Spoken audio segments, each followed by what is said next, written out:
أشهد أن لا إله إلا الله وحده لا شريك له وأشهد أن محمدا عبده ورسوله أما بعد فأعوذ بالله من الشيطان الرجيم بسم الله الرحمن الرحيم الحمد لله رب العالمين الرحمن الرحيم مالك يوم الدين إياك نعبد وإياك نستعين اهدنا الصراط المستقيم صراط الذين أنعمت عليهم غير المغضوب عليهم ولا الضالين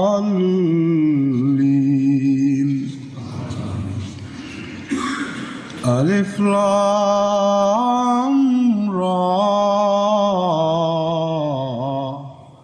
كتاب أنزلناه إليك لتخرج الناس من الظلمات إلى النور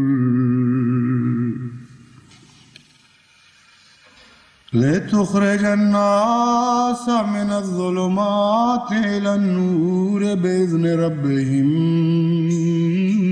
إلى صراط العزيز الحميد الحميد لله الذي له ما في السماوات وما في الأرض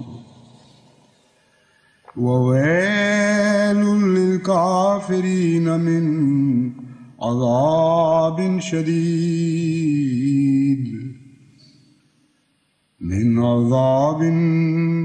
شديد الذين يستحبون الحياة الدنيا على الآخرة ويصدون عن سبيل الله ويبغونها عوجا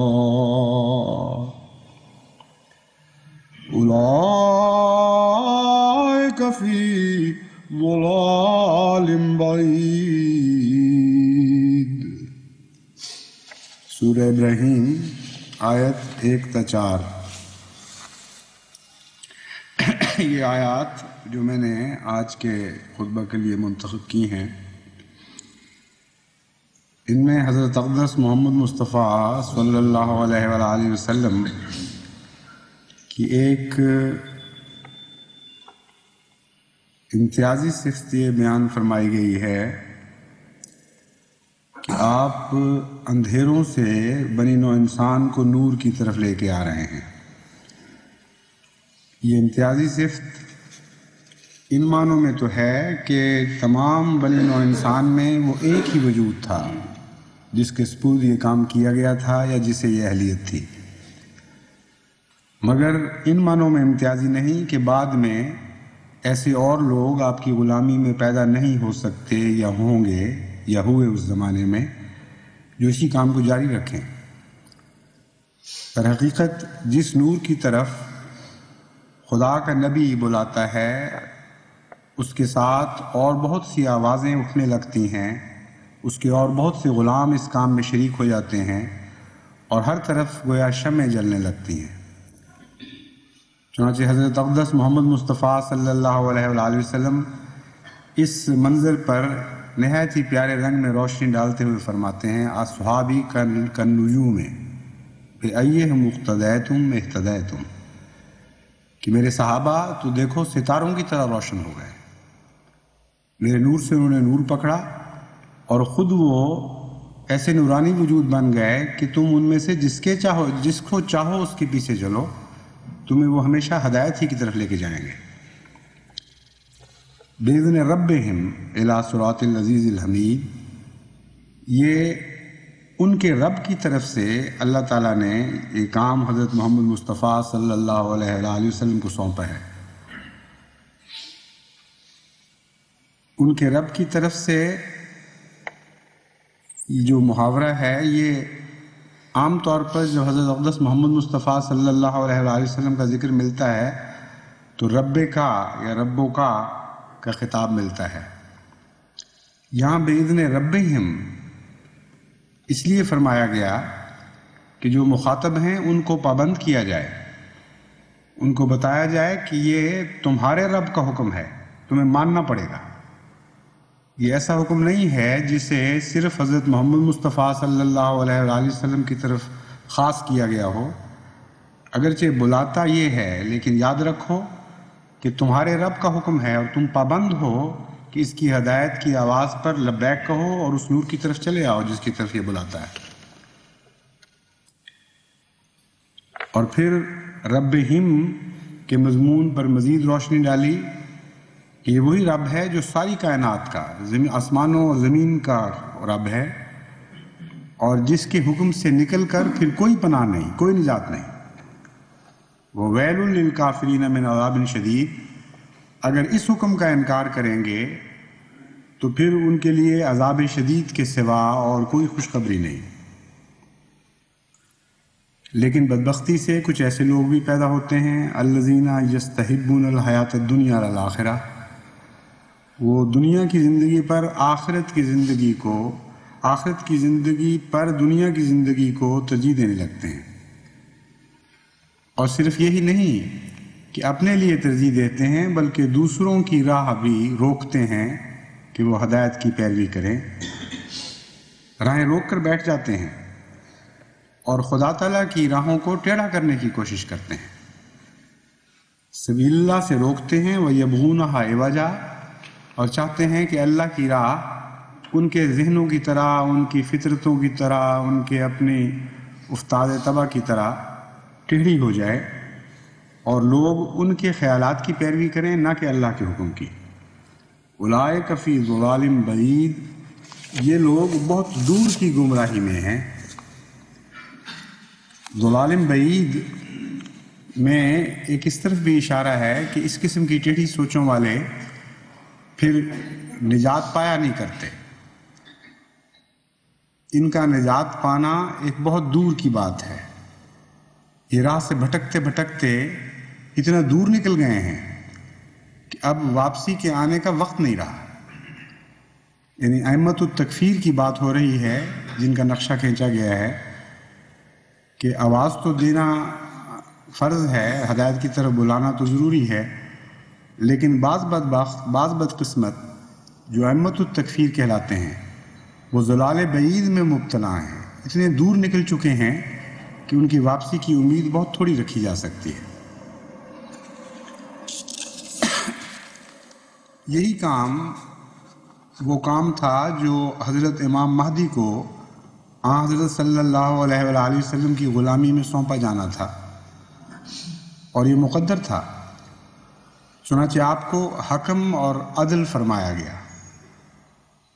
ایسے وقت میں جب کہ ٹیڑھی راہیں تجویز ہو چکی ہوں گی، جب کہ خدا تعالیٰ کی جاری کردہ راہ میں سے اور راہیں نکال لی جائیں گی اور مذہب اسلام کو پارا پارا کر دیا گیا ہوگا، اختلافات حد سے بڑھ چکے ہوں گے، اس وقت دوبارہ اندھیروں سے نور کی طرف نکال لانے کے لیے امام مہدی پیدا ہوں گے۔ اور امام مہدی کے متعلق یہ مضمون احادیث میں ملتا ہے حکم عدل کے لفظ کے نیچے۔ اختلاف ہوں گے تو وہ حکم بن کر آئے گا، ایک دوسرے سے جور و ستم کے معاملات ہوں گے تو وہ عدل بن کے آئے گا۔ بس ایسی دنیا میں امام مہدی نے آ کر ان فیصلے کرنے تھے، اور بگڑی ہوئی مختلف اسلام کی صورتوں کے متعلق فیصلہ دینا تھا کہ اصل کیا صورت ہے۔ یہ وہ کیفیت ہے جس کو بیان کرتے ہوئے حضرت مرزا بشیر الدین محمود احمد خلیفۃ المسیح ثانی رضی اللہ تعالیٰ عنہ نے فرمایا، حضرت مسیح موعود علیہ السلام کے منہ سے نکلے ہوئے الفاظ میرے کانوں میں گونج رہے ہیں۔ آپ نے فرمایا یہ غلط ہے کہ دوسرے لوگوں سے ہمارا اختلاف صرف وفات مسیح یا چند اور مسائل میں ہے۔ آپ نے فرمایا اللہ تعالیٰ کی ذات، رسول کریم صلی اللہ علیہ وسلم، قرآن، نماز، روزہ، حج، زکوٰۃ، غرضی کے آپ نے تفصیل سے بتایا کہ ایک ایک چیز میں ہمیں ان سے اختلاف ہے۔ اس عبارت کو اپنے سیاق و سباق سے الگ کر کے اس کتابچے میں بڑے فخر کے ساتھ پیش کیا جا رہا ہے جس کو قرطاس ابیض کہا جاتا ہے، اور یہ نتیجہ نکالا جا رہا ہے کہ دیکھیں جرم اقراری ہو گیا، یعنی یہ مجرم اقراری ہو گیا اور اپنے منہ سے تسلیم کر لیا کہ ان کا اسلام اور ہے اور ہمارا اسلام اور۔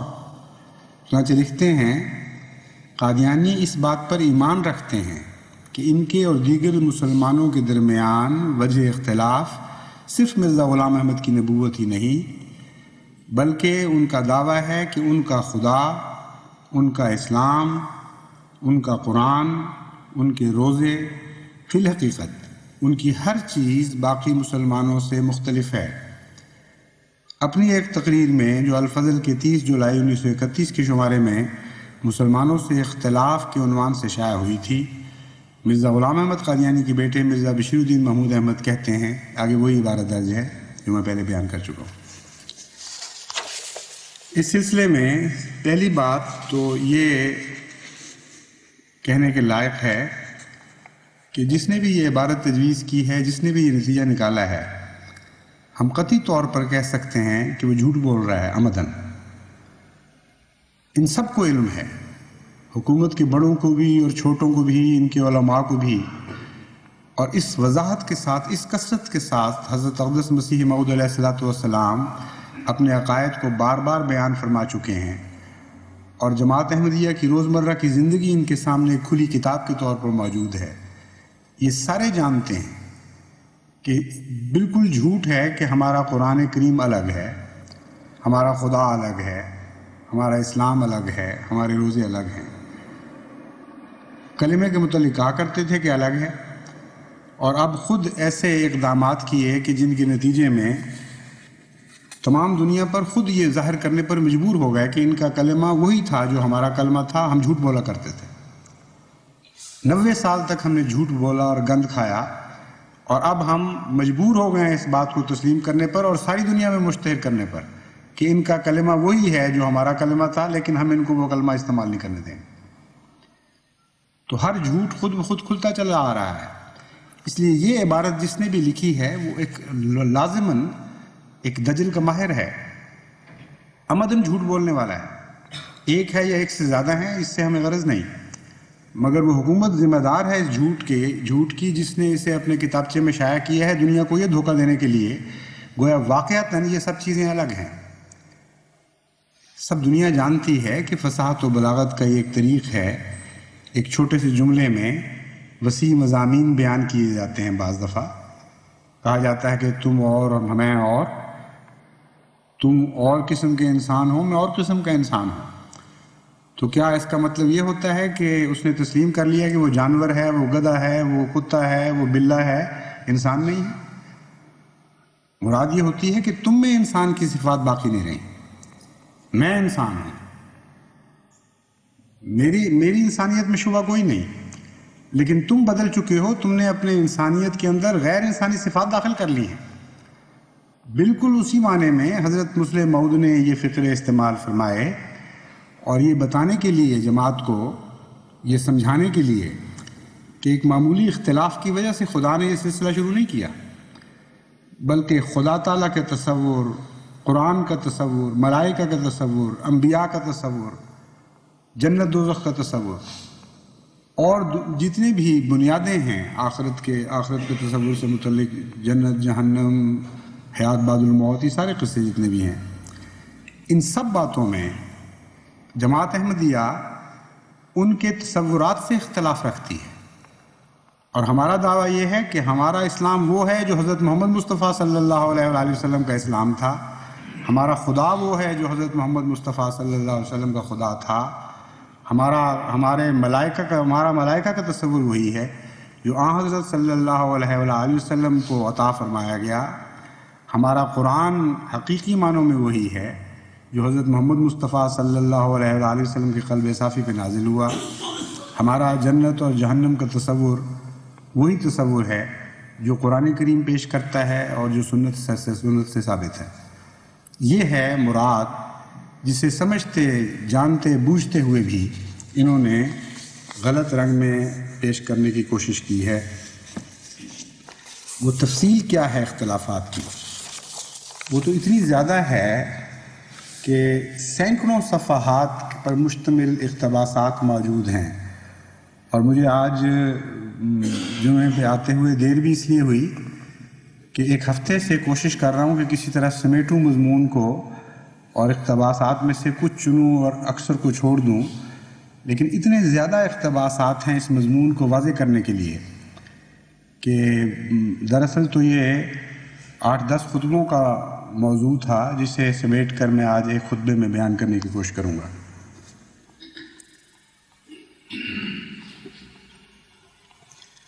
ایک متقی، پرہیزگار،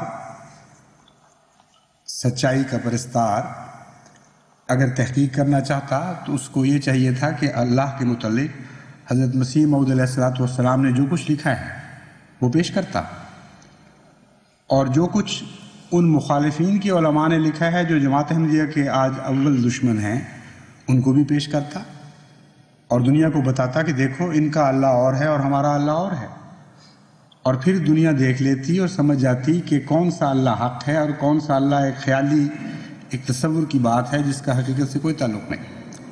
اسی طرح حضرت صلی اللہ علیہ وآلہ وسلم، ملائکہ، کتب، دیگر انبیاء کے متعلق جو تحریرات حضرت اقدس مسیح موعود علیہ السلام کی ہیں وہ پیش کی جاتی اور بتایا جاتا کہ یہ ان کا تصور ہے اور یہ ہمارے علماء کا تصور ہے۔ چونکہ انہوں نے ایسا نہیں کیا، اب میں نمونتاً بتاتا ہوں، اور جیسا کہ میں نے بیان کیا ہے بے شمار حوالوں میں اقتباسات میں سے بہت چند، صرف گنتی کی چند میں آپ کے سامنے پیش کر سکوں گا۔ اللہ کا تصور، شیعہ کتب میں اللہ کا جو تصور ہے وہ سنیے۔ تذکرۃ الائمہ صفحہ 91 پر لکھا ہے حضرت علی خدا ہیں۔ مناقب مرتضوی حیات القلوب جلد 2 باب 49 میں ہے حضرت علی خدا ہیں اور محمد اس کے بندے ہیں، نعوذ باللہ من ذالک۔ رسالہ نور تن صفحہ 36 پر درج ہے حضرت علی فرزند خدا ہیں۔ غنیت الطالبین اور حق الیقین مجلسی باب 5 میں یہ مضمون درج ہے حضرت علی جمیع انبیاء سے افضل ہیں۔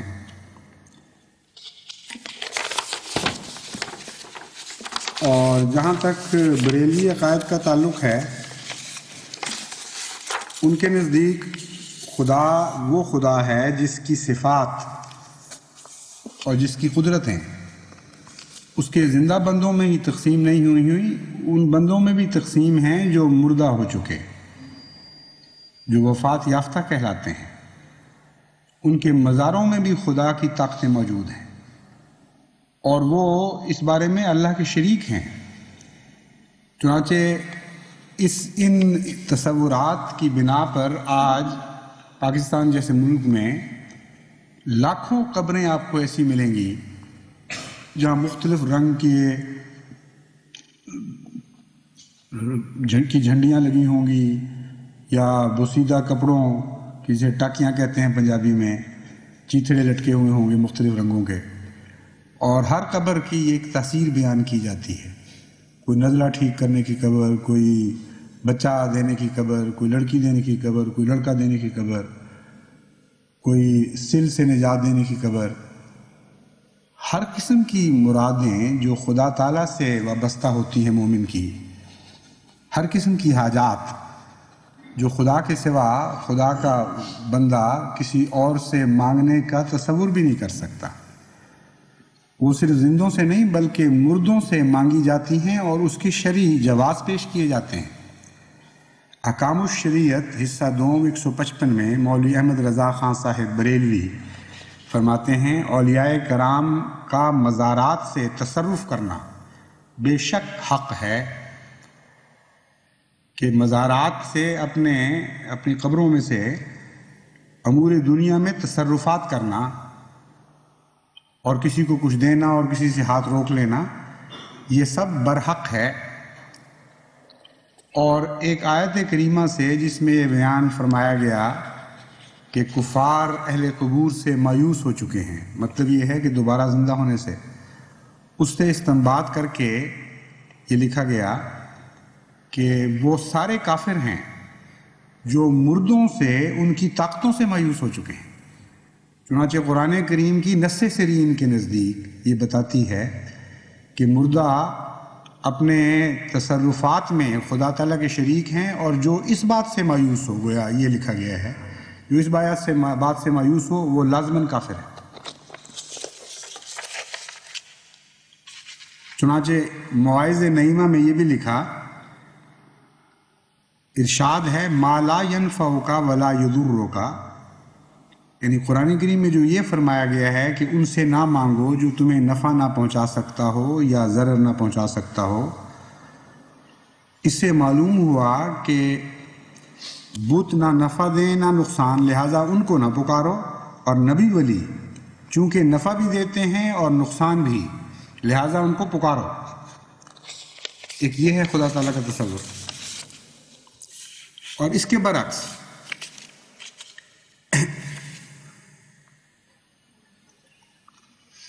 خدا تعالیٰ کے ایک بالکل برعکس تصور بھی ملتا ہے انہی علماء میں، اور یہ دونوں ان باتوں میں ہمیشہ جنگ و جدال کرتے رہتے ہیں۔ ایک طرف خدا تعالیٰ کے مقام میں عام فانی بندوں کو بلکہ مردہ بندوں کو شریک کیا جا رہا ہے، اور ایک طرف اللہ کو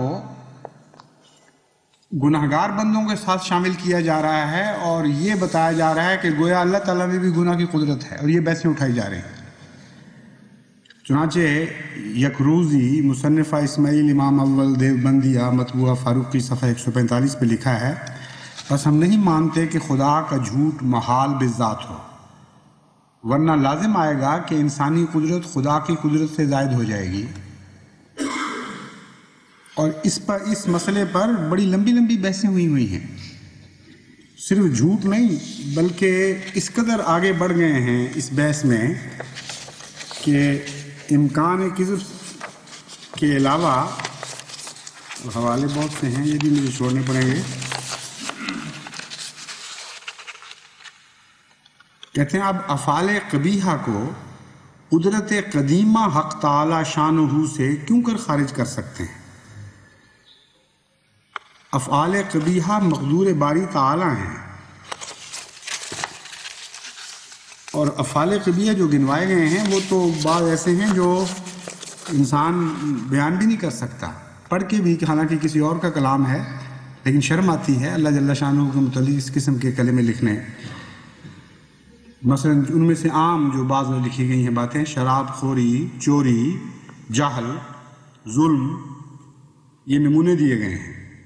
تذکرۃ الخلیل مصنفہ عاشق علی میرٹھی مطبوعہ مشن پریس میرٹھ صفحہ 86، مضمون محمود الحسن صاحب، مندرجہ اخبار نظام الملک 25 اگست 1899۔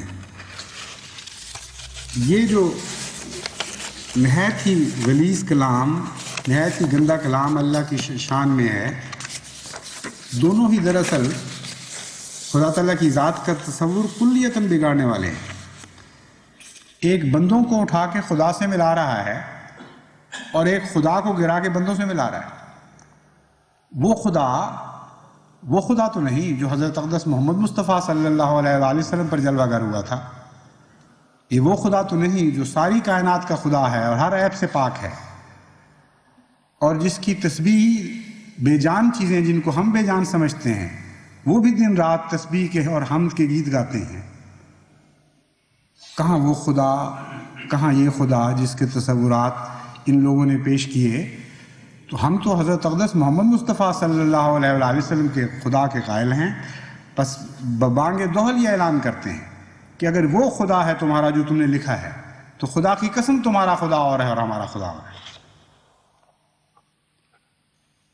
ایسے ایسے قصے بنائے ہیں پھر خدا تعالیٰ کی ذات کو اپنے بندوں کے سامنے مجبور کر دینے کے، اور خدا تعالیٰ کی صفات میں عام عاجز بندوں کو شریک کرنے کے کہ عقل دنگ رہ جاتی ہے. حضرت سید عبدالقادر صاحب جیلانی کے متعلق ایک لمبا قصہ ہے. گلدستہ کرامات صفحہ 22، 1277 1861 ہجری کا یہ چھپا ہوا ہے، 1861 عیسوی، مصنفہ عبدالقادر غلام سرور صاحب. یہ بڑی مشہور کتاب ہے، بریلویوں کو بہت عزیز ہے یہ کتاب. اس میں ایک بڑھیا کا ذکر ہے کہ اس کا بیٹا جوان اکیلا تھا جو بارات میں دلہن لینے کے لیے جا رہا تھا، اور یا بارات لے کر آ رہا تھا واپس. دریا پار کرنے لگے، کشتی میں بیٹھے ہوئے تھے، طوفان آ گیا اور وہ بیڑا غرق ہو گیا. 12 سال تک وہ بڑھیا دریا کے کنارے بیٹھی رہی، اور وہ کہتے ہیں کہ پانی لینے کے بہانے جاتی تھی اور اپنے بیٹے کو روح کے آتی تھی. حضرت عبدالقادر صاحب جیلانی کا وہاں سے گزر ہوا اور آپ نے فرمایا کہ کیا بات ہے، کیا غم ہے؟ اس نے بتایا. انہوں نے کہا کوئی بات نہیں. چنانچہ انہوں نے توجہ کی اور 12 سال کا ڈوبا ہوا بیڑا وہیں سے اسی طرح ابھر آیا. سارے لوگ زندہ سلامت ہنستے کھیلتے، دلہا دلہن اسی طرح خوشی خوشی باہر آ گئے. یہ ہے ان کا خدا کا تصور، اور کس طرح انسان خدائی میں شریک بلکہ اپنے زور اور اپنی قوت کے ساتھ 12 سال کے مرے ہوئوں کو دوبارہ زندہ کرنے پر اس کی مقدرت رکھتا ہے. ملائکہ کا تصور بھی ایسا بگڑا ہوا ہے کہ حیرت ہوتی ہے دنیا کے سامنے کس اسلام کو یہ پیش کریں گے. ایک تفسیر التفسیر ہے احسن التفاسیر. مولانا احمد حسین صاحب محدث دہلوی اس کے مؤلف ہیں، اور اس کے جلد 1 صفحہ 108 106 پر ملائکہ کا جو تصور درج ہے وہ بھی غور سے سنیے. اللہ تعالیٰ نے ملائکہ میں سے بڑے عابد 2 فرشتے جن کا نام ہاروت ماروت تھا چھانٹے. یعنی ملائکہ میں سے عام فرشتے نہیں، بہت چوٹی کے عابد زاہد فرشتے جو خدا کو پسند آئے کہ ہاں یہ بڑے اچھے بزرگ فرشتے ہیں، وہ چھانٹے. پھر انسان کی سب خواہشیں ان میں پیدا کر کے کوفے کی سرزمین پر جو ایک جگہ بابل ہے وہاں ان کو بھیجا، اور وہاں وہ ایک عورت زہرہ نامی پارسن کی الفت میں مبتلا ہو کر، پارسن کا اندازہ کیجیے کس طرح پتہ چلتا ہے ان کو. اس کو کہتے ہیں نا تفسیر. تفصیل سے سب علم ہے کہ کون کیا ذات تھی، کیا قوم تھی، اور کس طرح اس میں مبتلا ہوئے. فرشتے بیچارے مبتلا ہو کر اس کے کہنے سے شراب پی گئے، اور شراب میں زنا کے علاوہ شرک اور قتل نفس کا گناہ بھی ان سے سرزد ہوا، اور ان گناہوں کی سزا میں قیامت تک ان پر طرح طرح کا عذاب نازل ہوتا رہے گا. یہ ہیں ان کے فرشتے.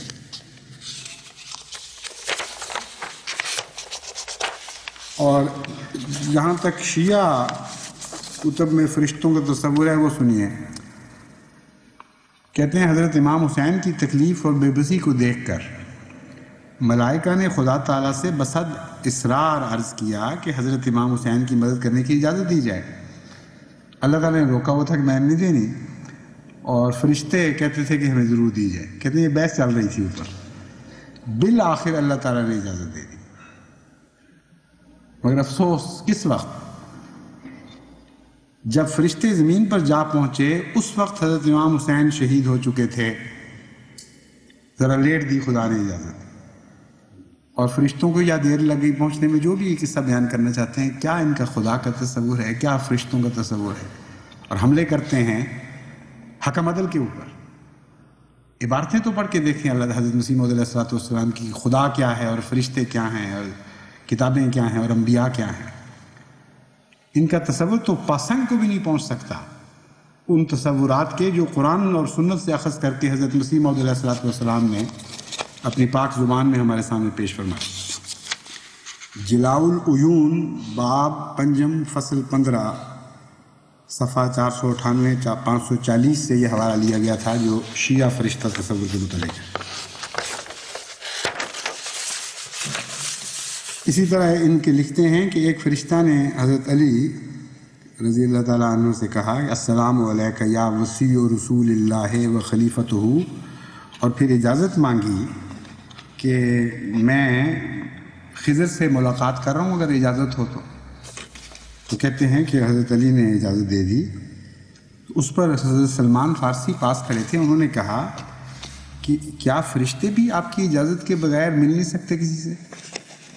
تو کہتے ہیں حضرت علی نے فرمایا قسم ہے اس ذات کی جس نے آسمانوں کو بلا ستون ظاہری بلند فرمایا ہے، ان تمام ملائکہ میں سے کوئی بھی میری اجازت کے بغیر ایک دم کے لیے اپنی جگہ نہیں چھوڑ سکتا، اور یہی حال میرے فرزند حسن و حسین اور اس کے فرزندوں کا ہے۔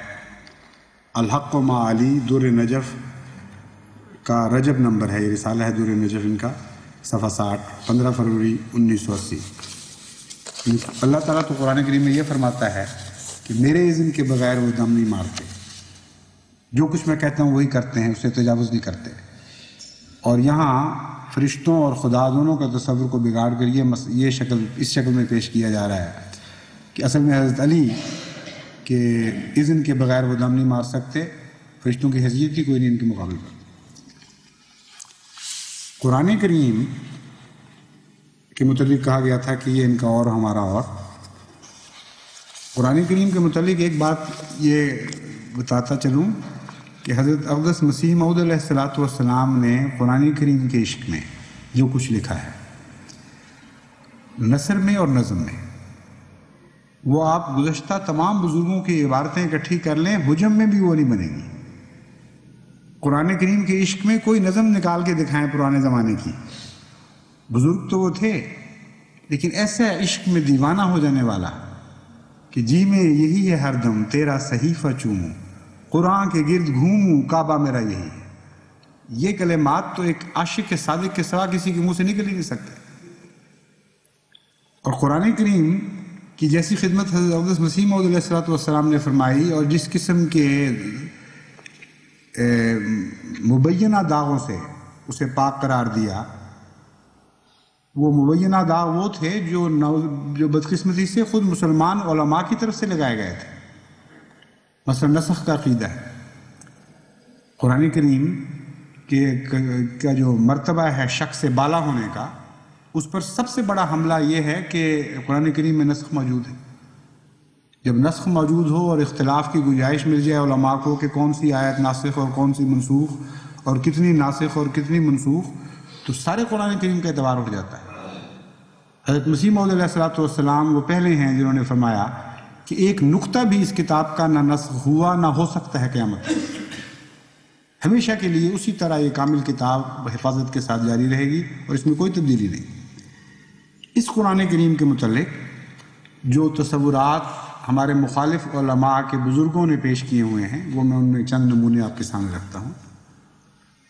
تفسیر صافی جو نہایت ہی معتبر کتاب ہے شیعہ مذہب کی، جز 22 صفحہ 411، نیز تفسیر لوامع التنزیل جلد 4 السید علی الحائری، اس میں لکھا ہے اصل قرآن مفقود ہے، موجود سے 10 پارے غائب ہیں، بعض آیات میں تحریف و تغیر ہے۔ یہ ایک سنی اشتہار سے حوالہ لیا گیا ہے، اسے میں چیک نہیں کر سکا، لیکن دیگر کتب جو ہیں جو براہ راست دیکھی بھی جا چکی ہیں ان میں اس قسم کے حوالے موجود ہیں۔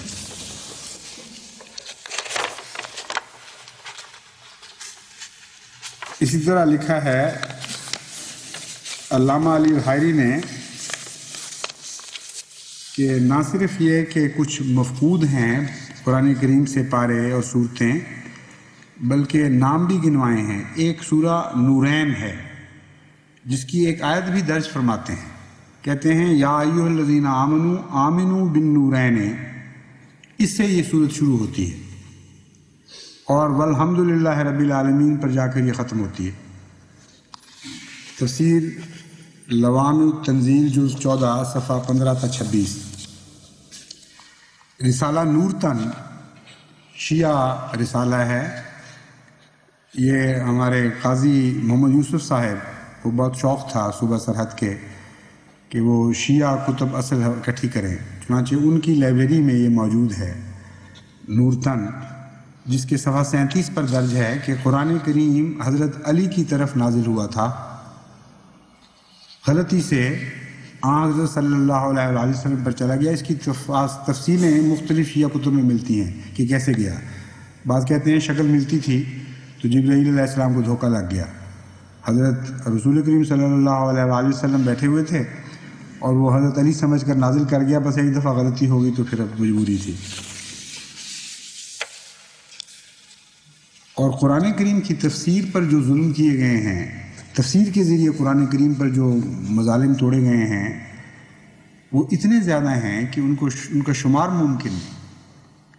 حضرت اقدس مسیح موعود علیہ السلام تشریف نہ لاتے تو اس قرآن کا تصور ہی نہیں باقی رہنے دینا تھا جو حضرت محمد مصطفیٰ صلی اللہ علیہ وسلم پر نازل ہوا تھا، جو نور ہی نور ہے۔ نور سے اندھیرے نکالنے کا جو کمال ان کو حاصل ہے، یہ بھی حد درجے کا کمال ہے۔ ایسی کامل کتاب جس کے متعلق خدا فرماتا ہے لا ریب فیہ، اس کتاب سے انہوں نے ریب اور منون نکالے اور بہت ایسے اندھیروں کی باتیں تلاش کر کے اپنی دانست میں لے کے آئے ہیں کہ عقل دنگ رہ جاتی ہے۔ دنیا کا تصور جو قرآن سے یہ نکالتے ہیں نعوذ باللہ من ذالک، اگر یہی تصور دنیا کے سامنے پیش کیا جائے تو قرآن اور اسلام کے رسول اور قرآن اور اسلام کے خدا کو رد کرنے کے لیے یہی ایک عذر دنیا کے لیے کافی ہوگا۔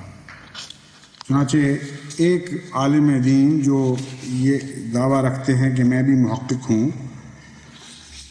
انہوں نے کل فی فلک یسبحون اللہ الذی رفع السماوات بغیر عمد ترونہا ان اللہ یمسک السماوات والارض ان تزولا وجعلنا فی الارض رواسیا ان تمید بکم وغیرہ وغیرہ آیات سے استدلال کرتے ہوئے لکھا ہے زمین کی گردش بھی ناممکن، اس لیے کہ پھر تو لازم آتا ہے کہ ہمیشہ انسانی رہائش کے رخ تبدیل ہوتے رہتے ہیں۔ اگر میرا مکان صبح جانب مغرب ہے تو شام جانب مشرق اور دوپہر کو کسی اور جانب، حالانکہ ہرگز ایسا نہیں ہوتا۔ اب یہ دلیل اور قرآن سے استنباط کہتے ہیں غرضی کے بہت جگہ باری تعالیٰ نے گردش زمین و آسمان کی تردید فرما کر موجودہ سائنسدانوں کی تردید فرمائی۔ سکون زمین و آسمان پر عقلی دلائل بھی بے شمار ہیں، مگر فرمان خداوندی کے ہوتے ہوئے ان کی ضرورت ہی نہیں، یعنی اپنی بے عقلی کو نعوذ باللہ من ذالک سارا خدا کی طرف منسوب کر دیا، چھٹی کر لی۔ پھر فرماتے ہیں میری تحقیق بھی یہی ہے، یعنی اللہ کی بھی یہی تحقیق ہے، کہتے ہیں میری تحقیق بھی یہی ہے کہ سوائے مقناطیس کے کسی چیز میں قوت کشش نہیں ہے۔ ایک نیوٹن کا دور تھا، ایک آئنسٹائن کا دور ہے، ایک یہ فتاوی نعیمیہ کے مصنف کا دور آیا ہے، کہتے ہیں کہ تحقیق یہ ہے کہ کشش ہے ہی نہیں کسی چیز میں۔ وَإِنَّ مِنْهُمَا لَمَا يَهْبِطُ مِنْ خَشْيَةِ اللَّهِ سے دلیل پکڑتے ہوئے اس آیت سے فرماتے ہیں اللہ کے خوف سے پتھر گرتے ہیں۔ معلوم ہوا کہ پتھر وغیرہ ہر چیز خود گرتی ہے، نہ کہ زمین کی کشش سے، کیونکہ اس دلالت النص میں خلائق کائنات میں یابتوں کا فائل پتھر کو قرار دیا، جبکہ سائنسدان کشش کو قرار دیتے ہیں، اور بھی بہت آیات و حدیث ہیں۔ اِنَّ لِلَّهِ وَإِنَّا إِلَيْهِ رَاجِعُونَ۔ اس خدا کو، اس قرآن کو تم تسلیم کرتے ہو، اس قرآن کو دنیا کے سامنے پیش کرو گے اور منواؤ گے دنیا سے؟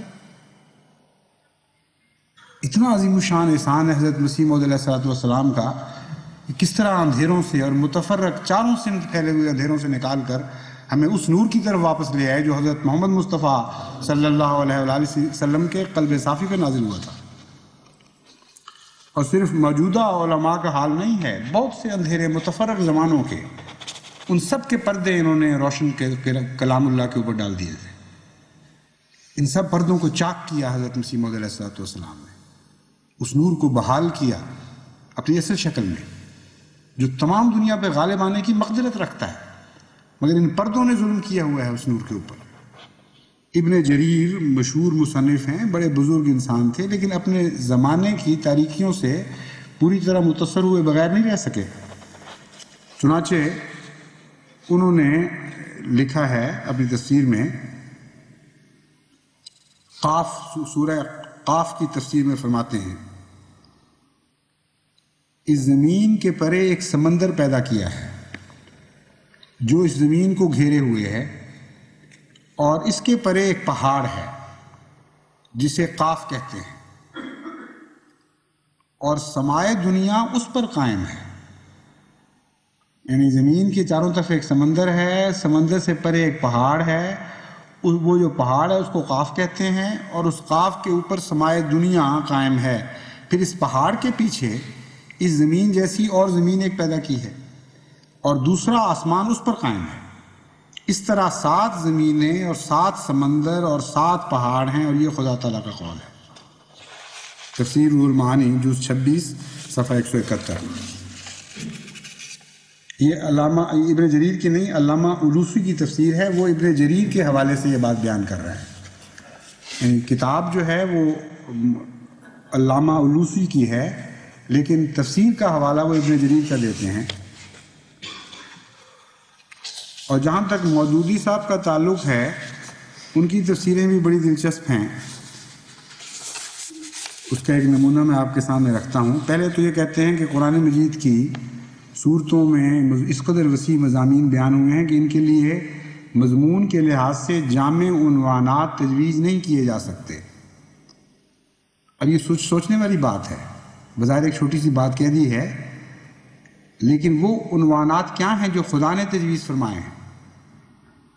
کسی صورت کا نام بقرہ رکھا، کسی صورت کا نام یوسف رکھا، کسی کا نام محمد رکھا، کسی کا بے شمار نام ہے، المدثر وغیرہ۔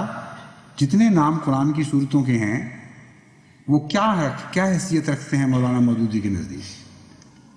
اگر مضامین اتنے ہیں وسیع پھیلے ہوئے کہ کوئی جامع نام نہیں رکھا جا سکتا کسی صورت کا، تو قرآن کریم میں خدا تعالیٰ نے خود جو نام رکھے ہیں وہ سارے کے سارے غیر جامع ہیں اور غیر فصیح ہیں۔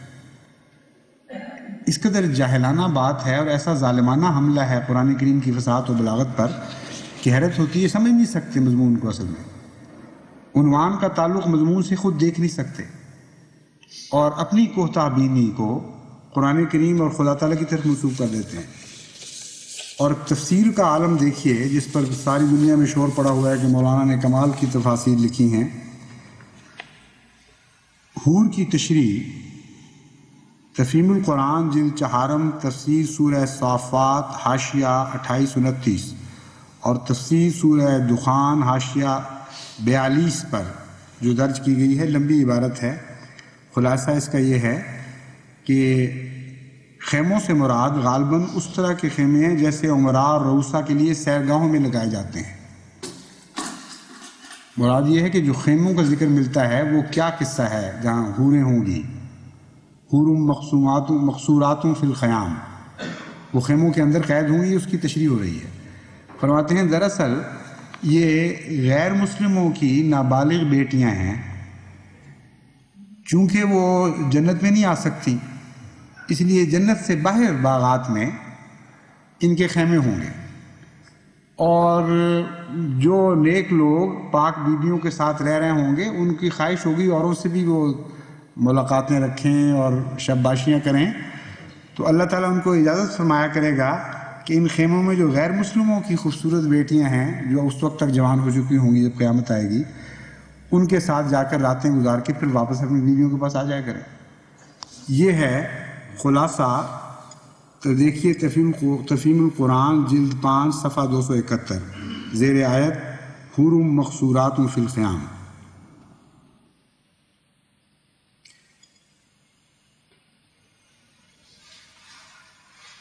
کہتے ہیں ایک نعمت کے طور پر جوان اور حسین و جمیل عورتوں کی شکل دے کر ان غیر مسلموں کی بیٹیوں کو جنتیوں کو عطا کر دے گا تاکہ وہ ان کی صحبت سے لطف اندوز ہوں، لیکن بہرحال یہ حق نہ، یہ جن و پری کی قسم کی مخلوق نہ ہوں گی، کیونکہ انسان کبھی صحبت نیا جن سے مانوس نہیں ہو سکتا۔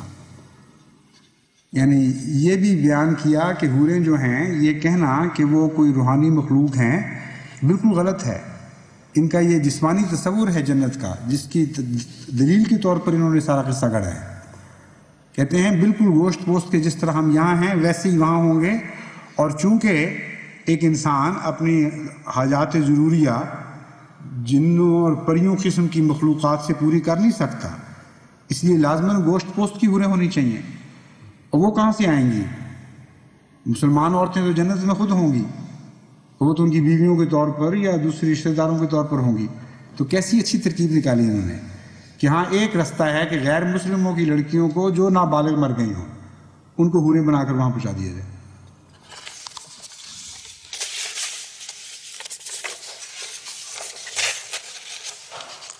اور قرآن کریم کی عزت افزائی دیکھیے، حد ہے ایسے ایسے گستاخانہ کلمات قرآن کریم کے متعلق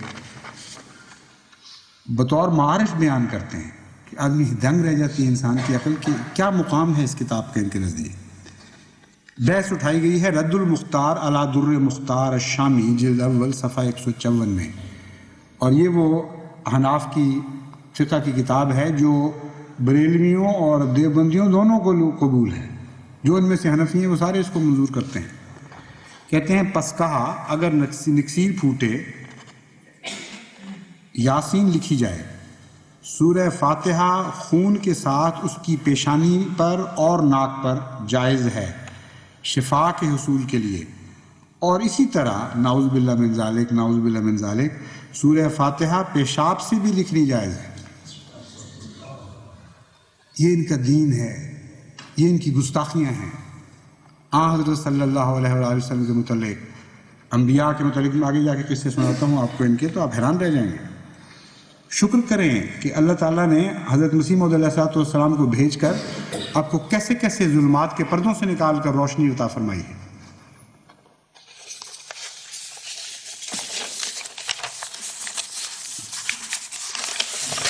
بے شمار حوالے ہیں، تو میں نے جیسا کہ بیان کیا تو حق ادا ہی نہیں ہو سکتا ایک خطبے میں، بلکہ کئی مہینے لگیں اگر ان کی ساری باتیں کھول کر بیان کی جائیں۔ عصمت انبیاء کا مضمون دیکھ لیجیے۔ جماعت احمدیہ کا جو عقیدہ ہے انبیاء کے متعلق، حضرت مسیح موعود علیہ السلام کی کتب میں متعدد جگہ بڑی کثرت کے ساتھ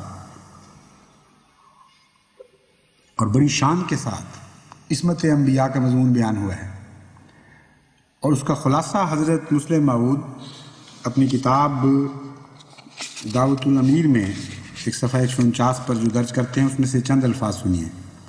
فرماتے ہیں اللہ کے تمام نبی معصوم عن الخطا ہوتے ہیں، وہ سچائی کا زندہ نمونہ اور وفا کی جیتی جاگتی تصویر ہوتے ہیں، وہ اللہ تعالیٰ کی صفات کے مظہر ہوتے ہیں، اور صفائی اور خوبصورتی سے اللہ تعالیٰ کی سبوحیت اور قدوسیت اور اس کے بے عیب ہونے کی طرف اشارہ کرتے ہیں۔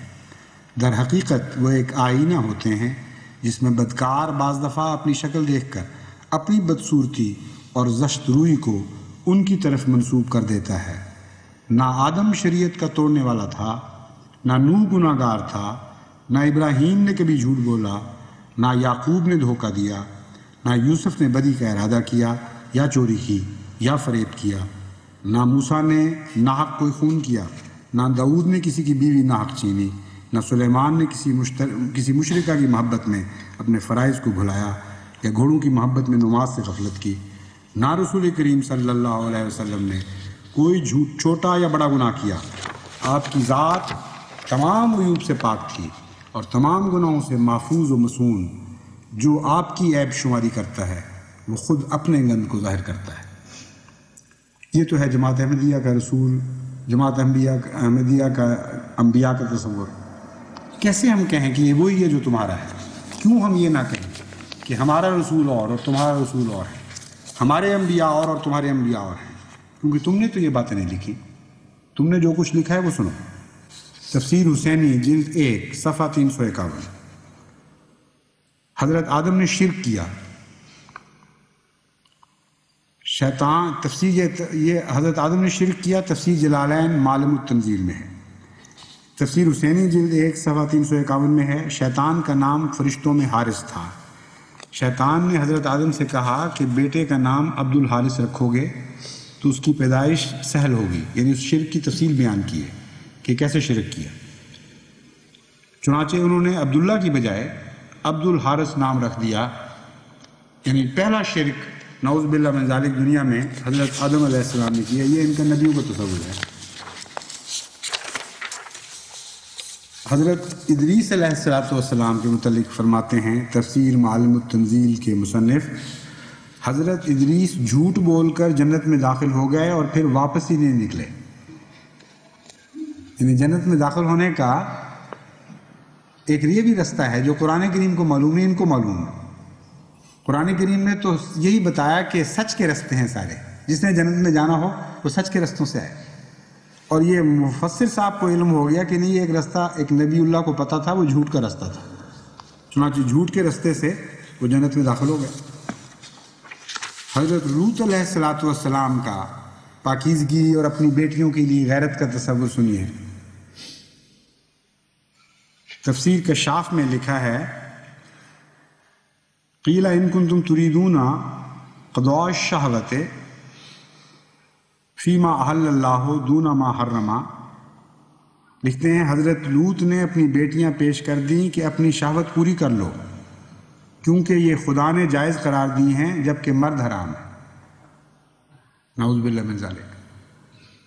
خدا کا نبی جو شہوانی طاقتوں کے خلاف جہاد کرنے کے لیے آتے ہیں، جو پاکیزگیاں دینے کے لیے پاکیزیاں دنیا کو عطا کرنے کے لیے آتے ہیں، گندگیوں سے نکالنے آتے ہیں، غیرت کے اعلیٰ نمونے دکھاتے ہیں، ان سے زیادہ بغیرت انسان دنیا میں نہیں ہوا کرتے۔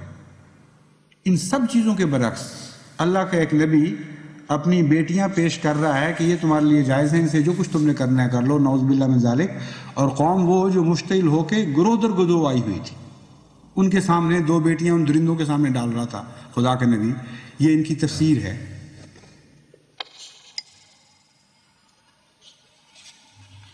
اور تفسیر جلالین نے اس پر یہ اضافہ کر دیا ہے کہ انہوں نے یہ کہا تھا کہ شادی کر کے شہوت ان سے پوری کر لو، یعنی 2 آدمیوں 4 آدمیوں کو تو 2 بیٹیاں مل گئیں، یعنی 2 آدمیوں کو 2 بیٹیاں مل گئیں، یا 3 تھیں تو 3 کو مل گئیں۔ سوال یہ کہ ساری قوم کو یہ جواب کیسے ہو گیا؟ اور کیا ان کو عورتیں نظر ہی نہیں آتی تھیں؟ ذکر یہ ہو رہا ہے قرآن کریم میں کہ ان کے ذہن گندے تھے، ان کی جو ذہنوں کی بناوٹ تھی وہ نہایت ہی ٹیڑھی ہو چکی تھی، غلیظ عادتیں ان کو پڑ چکی تھی، ہم جنس سے وہ اپنے لذتیں پوری کرنے کے عادی ہو چکے تھے۔ اس لیے وہ حملہ کر کے حضرت لوط کے پاس آئے کہ تم یہ کیا تعلیمیں ہمیں دے رہے ہو پاکیزگی کی۔ تو علاج جو نعوذ باللہ من ذالک حضرت لوط نے سوچا وہ یہ تھا کہ ساری قوم کی بیٹیوں کو رد کر کے پہنچ رہے ہیں اور اپنی 2 بیٹیاں پیش کر رہے ہیں کہ یہ لے لو اور وہ گندے کام چھوڑ دو۔ جہالت کی بھی حد ہے، ایک تو نبی اللہ پہ الزام اور پھر جہالت کا بھی ساتھ الزام۔ حضرت داؤد علیہ السلام خدا کے پاک نبی، عظیم الشان نبی ہیں، ان کی زبور پڑھ کے دیکھیں کیسے کیسے خدا کی محبت اور قدوسیت کے گیت گانے والے نبی ہیں یہ، اور قرآن کریم نے بڑے پیار اور محبت سے زبور کا ذکر فرمایا ہے۔ ان کے متعلق تفسیر جلالین، تفسیر خازن، تفسیر جامع البیان میں حل اتاک نبأ الخصم میں اس تصور المحراب کے تحت لکھا ہے، حضرت داؤد محراب میں زبور پڑھ رہے تھے، یعنی خدا کی حمد کے گیت گا رہے تھے کہ ایک سونے کی کبوتری آپ کے پاس آ کے گری۔ اب سونے کی کبوتری کس طرح چھوڑ سکتے تھے وہ اس وقت؟ آپ اس کو پکڑنے لگے، وہ مڈیر پر چڑھ گئی، زبور ایک طرف رکھ دی ہے، خدا کی حمد کے گیت سب بھول جاتے ہیں، سونا نظر آ گیا نعوذ باللہ من ذالک، اور اس کے پیچھے بھاگ گئے۔ حالانکہ اللہ تعالیٰ نے اتنی دولتیں عطا فرمائی تھیں، اتنے سونے، اتنے جواہر، کہ داؤد اور سلیمان کو جتنی دولتیں عطا کی گئی ہیں اس سے بڑھ کر کوئی ذکر کسی نبی کو دولت دینے کا نہیں ملتا۔ مگر حالت یہ تھی نعوذ باللہ من ذالک حرص کی بھی کہ کبوتری کے پیچھے دوڑے، وہ منیر پر جا بیٹھی، آپ منیر پر چڑھے تو باغ میں ایک عورت کو نہاتے دیکھا، اب وہ کبوتری بھول گئی اور اس عورت پر فریفتہ ہو گئے، پھر اس کے خاوند کو محاذ جنگ میں بھجوا کر قتل کروا دیا اور خود اس سے شادی کر لی، اور اس سے قبل آپ کی 99 بیویاں تھیں۔ یہ ہیں ان کی تفسیریں اور یہ ہے ان کا انبیاء کا تصور، نعوذ باللہ من ذالک۔ آج دنیا کے ایک ذلیل بادشاہ کے متعلق بھی اگر ایسی بات کہی جائے تو وہ مرنے مارنے پر تل جائے،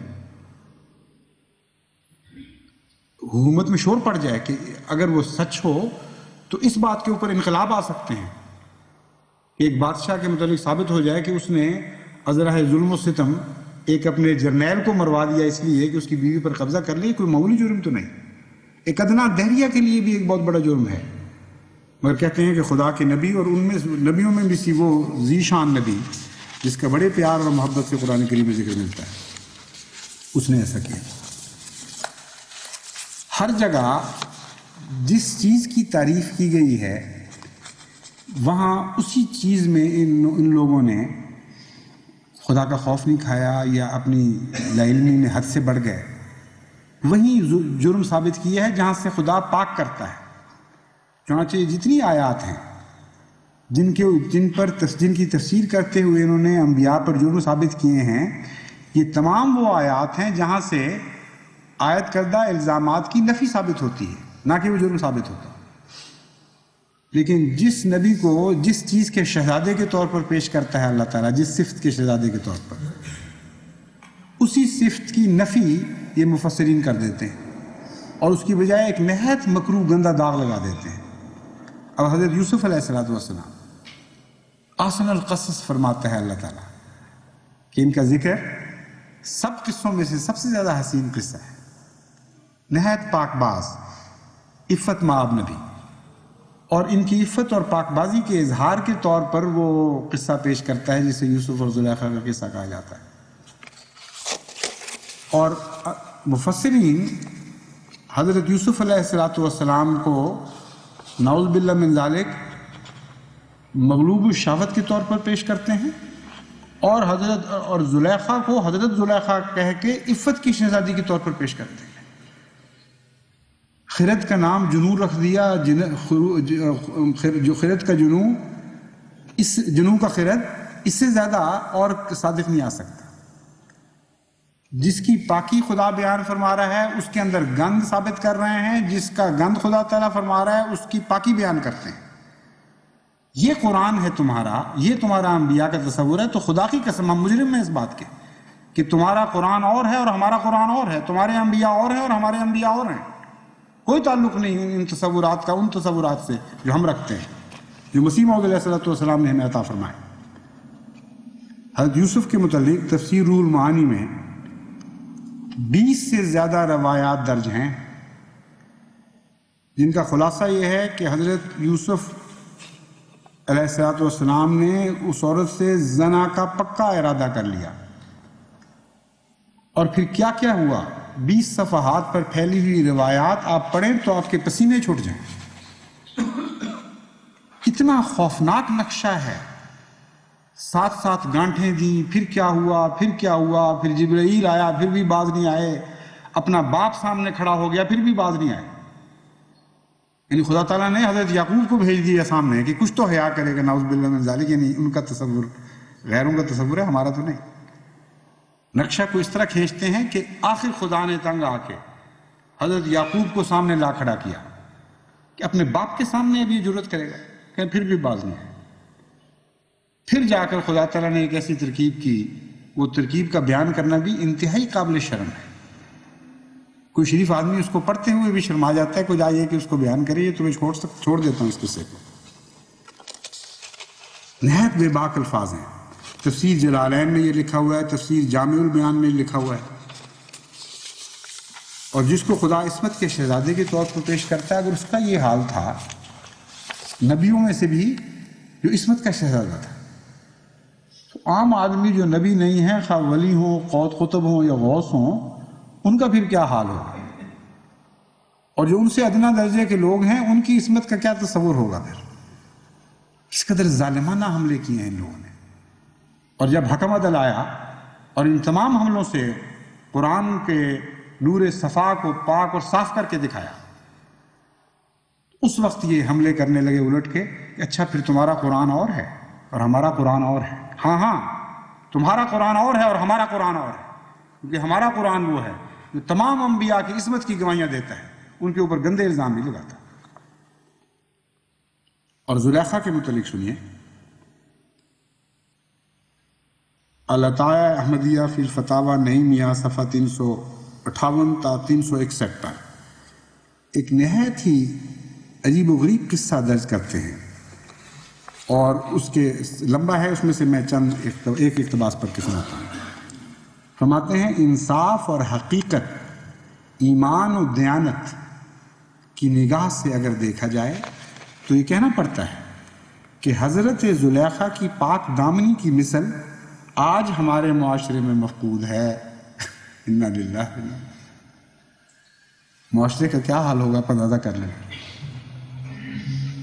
کہتے ہیں مفقود ہے کہ جس اللہ کی نیک بندی نے تمام عمر صبر و تحمل سے گزار دی اور دامن عصمت کو داغدار نہ ہونے دیا، اور باوجود دولت مند و حسینہ جمیلہ ہونے کے، جبکہ بوجہ زمانہ جاہلیت آزادی و بے پردگی بھی میسر تھی، ایک نامرد کے ساتھ سب جوانی گزاری. یہ بھی اپنی طرف سے قصہ بنا لیا کہ عزیز مصر گویا کہ نامرد تھے. کیسی کیسی جولانیاں دکھا رہے ہیں ان کے دماغ. ایک شادی شدہ عورت کو حصول نفسانیت و بد چلنی کی وہ تمام سہولتیں حاصل ہوتی ہیں جو بے نکاحی گھریلو پابند لڑکی کو میسر نہیں ہو سکتی، اور جتنا بے نکاحی گھر کی مستورہ عورت کو بدنامی کا خطرہ ہوتا ہے اتنا شادی شدہ کو نہیں ہوتا. ایسی آزاد فضا کی پرورش یافتہ عورت کا اپنی چادر عصمت کو تار تار نہ ہونے دینا ولایت کاملہ اور فضل ربانی نہیں تو اور کیا ہے. یعنی زلیخا کا ذکر قرآن میں پڑھ لیں اور پھر اس عبارت کو پڑھیں آپ، حیرت ہوتی ہے دماغ کس قسم کے ہیں. یہ تو تجزیہ ہونا چاہیے باقاعدہ. ہو سکتا ہے کہ اس زمانے کے سائنسدان پھر یہ غور کریں کہ بناوٹیں کیا تھیں دماغوں کی. یہی نہیں، آگے سنیے قصہ تو حد ہی کر دیا آگے جا کے. مگر آفرین ہے اے نبی کی پاک دامن بیوی زلیخا. حضرت یوسف سے شادی بھی کرا دی. پھر کہتے ہیں آفرین ہے اے نبی کی پاک دامن بیوی زلیخا تیری اس عظمت و ہمت پر کہ جب حجلہ عروسی میں تقرب یوسفی کا حصول ہوتا ہے تو زیور عصمت کے ساتھ ساتھ سرمایہ ازارت و بکارت سے بھی مزین ہے.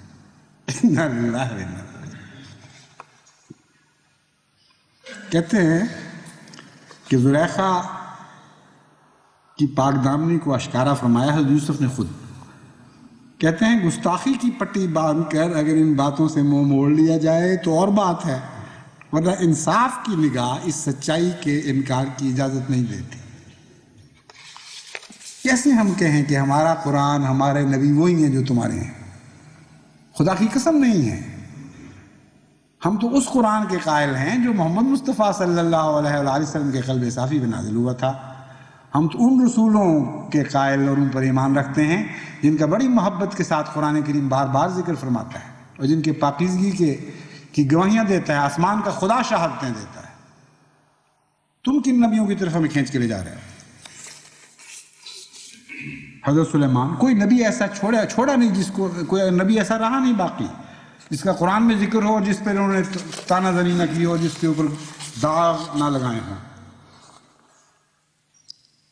مدارک التنزیل جلد 2 سورہ نمل کی تفسیر میں جو مطبوعہ قاہرہ ہے یہ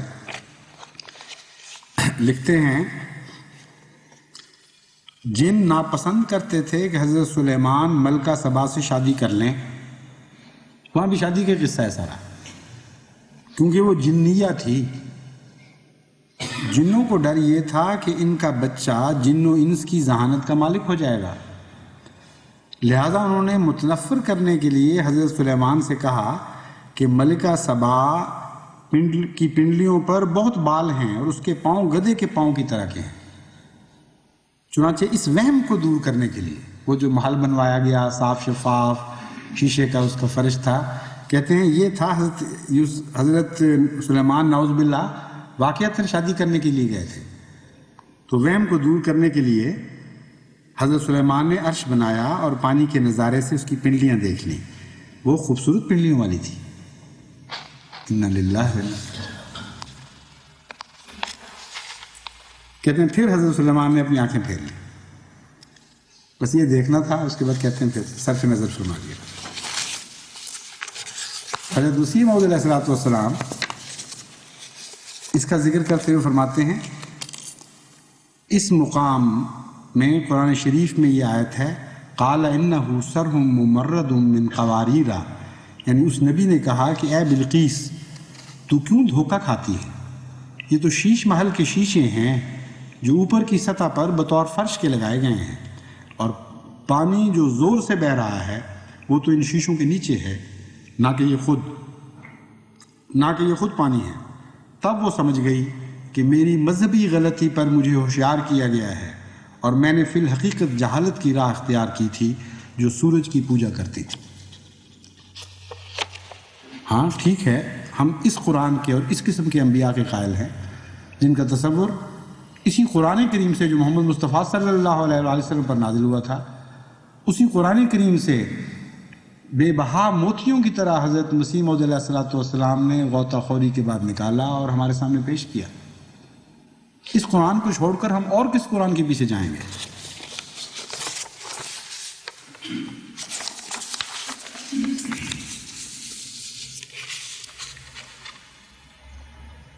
اور حضرت سلیمان کے متعلق ایک یہ بھی قصہ لکھا ہے کہ حضرت سلیمان کی انگوٹھی شیطان نے لے کر پھینک دی، آپ کی بادشاہت جاتی رہی، کوئی ذکر اشارہ بھی قرآن کریم میں نہیں کہ بادشاہت جاتی رہی۔ یہ ذکر ملتا ہے کہ یہ دعا کی تھی کہ ایسی بادشاہت عطا فرما کہ اس کی کوئی نظیر نہ ہو پھر کبھی۔ وہ شیطان جس کا نام آصف تھا آپ کے تخت پر بیٹھ گیا، نعوذ باللہ من ذالک۔ یہ حضرت سلیمان کے اگلا قصہ سنیں، یہاں تک تو پھر بھی انسان برداشت تو پھر بھی نہیں ہوتا، مگر بہرحال جو گند آگے اچھالا گیا ہے اس کے مقابل پر یہ کچھ بھی نہیں۔ وجہ سنیے، یہ حضرت سلیمان کے اس گناہ کی پاداش تھی کہ آپ نے ایک عورت سے حیض کے دوران مباشرت کی تھی۔ یہ ان کی زبانیں ہیں جو میں چھوڑ چکا ہوں، آپ اندازہ کریں وہ کیا کیا باتیں ہوں گی جو چھوڑ کے آیا ہوں۔ تفسیر روح المعانی سورہ صاد زیر آیت ھذا وَلَقَدْ فَتَنَّا سُلَيْمَانَ وَأَلْقَيْنَا عَلَىٰ كُرْسِيِّهِ جَسَدًا۔ یہ تو تھے وہ ظلم جو دیگر انبیاء مقدسہ پر بعض لوگوں نے نادانی سے توڑے، بعض لوگوں نے غیروں کی باتوں میں آ کر، دشمنوں کی باتوں میں آ کر توڑے۔ ہر شخص کے دل کا حال تو خدا بہتر جانتا ہے۔ جہاں تک ہم نظر دوڑا سکتے ہیں ان لوگوں میں جو ایسے مفسرین جن کے حوالے پیش کیے ہیں، بعض بڑے خدا ترس بھی تھے، بڑے بڑے علماء تھے جنہوں نے ساری زندگیاں خدمت دین میں خرچ کی ہیں، مگر بہرحال اپنے زمانے کی اثرات سے کلیتاً بے تعلق نہیں رہے، کلیتاً بچ نہیں سکے، اور کہیں یہودیوں کی روایات داخل ہو گئیں، کہیں عیسائیوں کی روایات داخل ہو گئیں، کہیں دہریوں اور شریروں نے جھوٹے قصے بنا کر ان کو تاریخی حقیقتوں کے سامنے ان لوگوں کے سامنے رکھا، چونکہ اس طرح یہ معصوم نہیں تھے جس طرح خدا کا نبی معصوم ہوتا ہے، چونکہ براہ راست اللہ کی طرف سے مہدی نہیں بنائے گئے تھے، اس لیے جہاں بہت سی اچھی باتیں بھی کہیں وہاں اس قسم کی غلط باتیں بھی کہیں۔ ان کی اصلاح کے لیے اللہ تعالیٰ نے مہدی کو بھیجنا تھا، اور ایک بڑا مقصد تھا، یہ بہت عظیم مقاصد میں سے ایک مقصد تھا۔ جب بھیجا تو یہ لوگ مہدی پر تان کرنے لگے اور اس کے اوپر تمسخر اڑانے لگے، اس کے متعلق جھوٹ بول کر خود اس پر تہمتیں لگانے لگ گئے۔ تو سوال یہ ہے کہ جو ان لوگوں پر بھی تہمتیں لگاتے ہیں جن کو خدا کے پاک نبی تسلیم کرتے ہیں، ایسے شخص کے متعلق کیا کیا کچھ نہیں کہیں گے جس کو وہ جھوٹا اور مفتری گردانتے ہیں۔ بس ان کی باتوں کا کچھ بھی اعتبار باقی نہیں رہا۔ لیکن ان سب ظلموں سے بڑھ کر ان سب سے زیادہ سفاکانہ حملے جو کیے گئے ہیں وہ حضرت اقدس محمد مصطفیٰ صلی اللہ علیہ وآلہ وسلم کی ذات پر کیے گئے ہیں۔ اب اس کو نادانی کہہ لیں، لا علمی کہہ لیں، جہالت کہہ لیں، جو چاہے نام دے دیں، کہیں بے شک کہ بزرگ تھے مگر غلطی ہو گئی۔ مگر غلطی ایسی ہے کہ آج بھی حضرت رسول کریم صلی اللہ علیہ وآلہ وسلم کے متعلق یہ باتیں سن کر کھولنے لگتا ہے سینہ۔ تفسیر جلالین اور فتح البیان میں زیر آیت وما من نبی الا اذا تمنا، اس میں لکھا ہے قریش کی ایک مجلس میں رسول کریم صلی اللہ علیہ وآلہ وسلم سورہ نجم کی آیات افرأیتم اللات والعزی ومناۃ الثالثۃ الاخری پڑھی تو شیطان نے آپ کی زبان پر وحی کر کے یہ جاری کر دیا، نعوذ باللہ من ذالک۔ حضرت اقدس محمد مصطفیٰ صلی اللہ علیہ وآلہ وسلم پر شیطانی وحی، سوچئے ذرا تصور کریں آپ۔ حیرت ہے کہ کس طرح ان کے ذہن میں یہ بات داخل ہوئی، کس طرح ان کی قلموں پر جاری ہوئی۔ اس کو تو میں شیطانی وحی کہہ سکتا ہوں، اس تفسیر کو، لیکن یہ میں نہیں مان سکتا، کبھی نہیں مان سکتا، نہ کوئی احمدی کبھی مان سکے گا کہ حضرت محمد مصطفیٰ صلی اللہ علیہ وآلہ وسلم کے قریب بھی شیطان پھٹک سکتا تھا۔ اور وہی بنا کر یہ لکھی ہے تلک الغرانیق العلا وان شفاعتہن لترجا، کہتے ہیں اس پر قریش پھر بہت خوش ہوئے۔ یہ روایات ہیں جن کو لے کر پھر دشمنان اسلام نے حضرت صلی اللہ علیہ وآلہ وسلم پر نہایت گندے حملے کیے ہیں، اور جب کھود کر دیکھتے ہیں تو ہر جگہ کوئی نہ کوئی سادہ دماغ یا کوئی کم علم مسلمان عالم نظر آتا ہے، اس کو کچھ سوچتا ہی نہیں، اتنی سادگی کی بھی تو حد ہونی چاہیے کہ میں کیا لکھ رہا ہوں۔ اور ایسے ایسے حملے، نعوذ باللہ من ذالک، ناپاک حملے حضرت محمد مصطفیٰ صلی اللہ علیہ وسلم پر کیے گئے ہیں کہ آدمی حیران ہو جاتا ہے۔ تفسیر روح المعانی، تفسیر خازن اور جلالین میں حضرت زینب کے متعلق جو خامہ فرسائی کی گئی ہے آن وسلم کے تعلق میں، حضرت یا یوں کہنا چاہیے کہ رسول کریم صلی اللہ علیہ وسلم کے اوپر جو ناپاک حملہ کیا گیا وہ سنیے۔ کسی کام کے لیے زید بن حارث کے گھر گئے تو ہوا سے دروازے کا پردہ ذرا اڑا تو حضرت زینب پر نظر پڑی، نعوذ باللہ من ذالک، ان کی خوبصورتی پر فریفتہ ہو گئے۔ اور پھر آگے وہ قصہ ہے،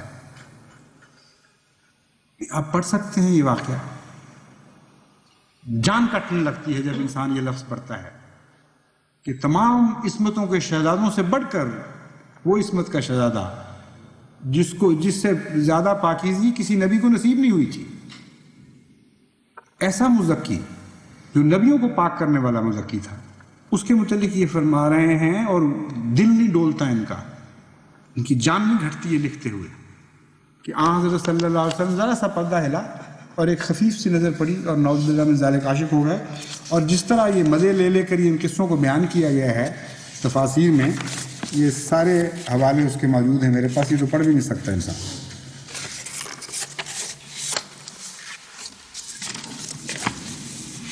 اور حضرت صلی اللہ علیہ وآلہ وسلم جس طرح خدا تعالیٰ کا شریک ٹھہرایا گیا ہے، حضرت صلی اللہ علیہ وآلہ وسلم کا بھی شریک ٹھہرایا گیا ہے، بلکہ آپ سے آگے بڑھا دیا گیا ہے بعض کو۔ حضرت علی کے متعلق یہ لکھا ہے جلاء العیون مجلسی از خلافت شیخین صفحہ 17، اس پر لکھا ہے کہ اگر حضرت علی شب معراج میں نہ ہوتے تو نعوذ باللہ من ذالک اگلا فقرہ سنیے، حضرت محمد رسول اللہ کی ذرا قدر بھی نہ ہوتی۔ یعنی شب معراج میں اصل ملاقات حضرت علی کی تھی، یہ تو ساتھ لگے ہوئے تھے، اگر نعوذ باللہ من ذالک حضرت علی نہ اگر حضرت علی نہ ہوتے تو نعوذ باللہ من ذالک رسول کریم صلی اللہ علیہ وآلہ وسلم کی شب معراج میں ذرا بھی قدر نہ ہوتی۔ اول تو تھے ہی نہیں، یہ بھی قصہ سارا اپنے تصور سے گھڑ لیا، کوئی وجود ہی نہیں تھا حضرت علی کا وہاں، کسی فرشتے کو مجال نہیں تھی۔ حضرت صلی اللہ علیہ وآلہ وسلم کے سوا اس مقام قرب کو تک کبھی پہنچا ہی کوئی نہیں، نہ پہنچ سکتا ہے کبھی، جس مقام قرب کا اظہار واقعہ معراج میں بیان فرمایا گیا ہے۔ لیکن ایک فرضی بات گھڑی اور پھر ایک گستاخانہ جملہ کہا اور ان کا دل نہیں ڈولا۔ اور یہ تو عبارتیں بڑی حیرت انگیز ہیں، یعنی حضرت رسول کریم صلی اللہ علیہ وآلہ وسلم کے متعلق ایسی ایسی عجیب بحثیں اٹھائی گئی ہیں کہ انسان حیران رہ جاتا ہے، اور ایسے ایسے خوفناک لفظ استعمال کیے گئے ہیں آج کل کے علماء کی طرف سے بھی، صرف شیعوں کی طرف سے نہیں، سنی علماء کی طرف سے آپ پڑھیں تو آپ حیران رہ جائیں۔ براہین قاطعہ مصنفہ خلیل احمد صاحب مصدقہ رشید احمد صاحب گنگوہی صفحہ 51 پر، یہ ایک چوٹی کے دیوبندی علماء ہیں جو انتہائی مرتبے تک پہنچے ہوئے ہیں ان کے نزدیک۔ وہ لکھتے ہیں ملک الموت سے افضل ہونے کی وجہ سے ہرگز ثابت نہیں ہوتا کہ علم آپ کا ان امور میں ملک الموت کے برابر بھی ہو، چہ جائے کہ زیادہ۔ بحثیں چلی ہیں ان کے درمیان اور بریلویوں کے درمیان کہ حضرت صلی اللہ علیہ وسلم کا علم کتنا تھا، یعنی جن کو آپ قوڑی کا علم نہیں، وہ یہ فیصلہ کرنے بیٹھے ہیں کہ حضرت محمد مصطفیٰ صلی اللہ علیہ وسلم کا کیا علم تھا۔ اور پھر گستاخیاں ہوئی ہیں دونوں طرف سے، ایسی ایسی خوفناک گستاخیاں، اور پھر یہ بحثیں کہ حاضر ناظر تھے یا نہیں تھے، ہیں کہ نہیں ہیں، کہ آدمی کی عقل دنگ رہ جاتی ہے۔ ایک فریق اٹھتا ہے، کہتا ہے کہ حاضر ناظر ہیں، جو نہیں کہتا اس کا اسلام سے کوئی تعلق ہی نہیں۔ دوسرا فریق جواب دیتا ہے کہ اچھا اگر حاضر ناظر ہیں تو پھر جب آپ اپنی بیویوں سے خلا کرتے ہیں، اختلاط کرتے ہیں، تو کیا رسول کریم صلی اللہ علیہ وسلم موجود ہوتے ہیں؟ جواباً دوسرا فریق کہتا ہے کہ ہاں موجود ہوتے ہیں، مگر حیا کی وجہ سے آنکھیں نیچی کر لیتے ہیں۔ کیا تصور رکھا ہے انہوں نے رسول اکرم صلی اللہ علیہ وسلم کا باقی، نہ خدا کا تصور باقی رہنے دیا، نہ محمد مصطفیٰ صلی اللہ علیہ وسلم کا تصور باقی رہنے دیا۔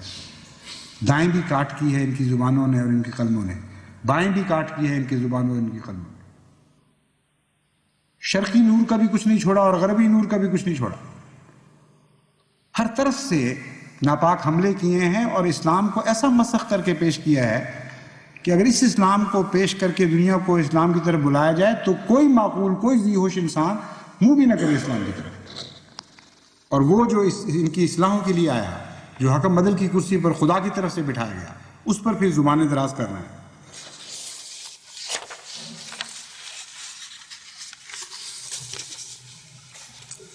اور ایک عبارت ہے مصنف خلیل احمد صاحبینی کی، صدر مدرس دیوبندیہ سہارنپور، امام چہارم دیوبندی مذہب، مصدقہ رشید احمد صاحب گنگوہی، اس میں تو لکھتے ہیں کہ غور کرنا چاہیے کہ شیطان ملکوت الموت کا حال دیکھ کر علم محیط زمین کا فخر عالم کو خلاف نصوص قطعیہ کے بلا دلیل محض قیاس فاسدہ سے ثابت کرنا شرک نہیں تو کون سا ایمان کا حصہ ہے۔ یہاں تک بحثیں کر لی گئیں، یہاں تو عبارت ذرا گاڑی ہے، زیادہ سمجھ سے بہت سے لوگوں کو سمجھ نہ آئے۔ بحث یہ چل رہی ہے، اور اس بحث میں ان کو حیا نہیں آئی یہ باتیں اٹھاتے ہوئے کہ نعوذ باللہ من ذالک شیطان سے رسول کریم صلی اللہ علیہ وسلم کا علم زیادہ تھا یا کم تھا۔ جس کو ادنا سے بھی محبت ہو کسی سے، ادنا سے بھی احترام ہو، وہ اس قسم کا ناپاک موازنہ کرتا ہی نہیں ہے۔ یہ بحث کیوں نہیں اٹھائی کہ ہماری ماں فاحش عورت تھی کہ نہیں تھی؟ اس لیے نہیں اٹھاتے کہ ماں سے سچی محبت رکھتے ہیں، اس لیے کوئی بے حیائی کی بات اپنی ماں کے خلاف نہیں سن سکتے۔ اور حضرت اقدس محمد مصطفیٰ صلی اللہ علیہ وسلم سے کا موازنہ شیطان سے کرتے ہوئے کوئی حیا نہیں ان کو آتی۔ جرت کیسی ہوئی یہ بات کہنے کی کہ شیطان کا علم زیادہ تھا یا حضرت محمد مصطفیٰ صلی اللہ علیہ وسلم کا علم زیادہ تھا؟ ایک ثابت کر رہا ہے بڑے فخر اور جوش کے ساتھ کہ رسول اللہ صلی اللہ علیہ وسلم کا علم شیطان سے زیادہ تھا، اور ایک جوابی حملے کر رہا ہے کہ نہیں، نعوذ باللہ من ذالک، شیطان کا علم حضور اکرم صلی اللہ علیہ وسلم سے زیادہ تھا۔ یہ ہیں ان کی عشق و محبت کا کے تذکرے، یہ ہے ان کا تصور حضرت صلی اللہ علیہ وسلم کا۔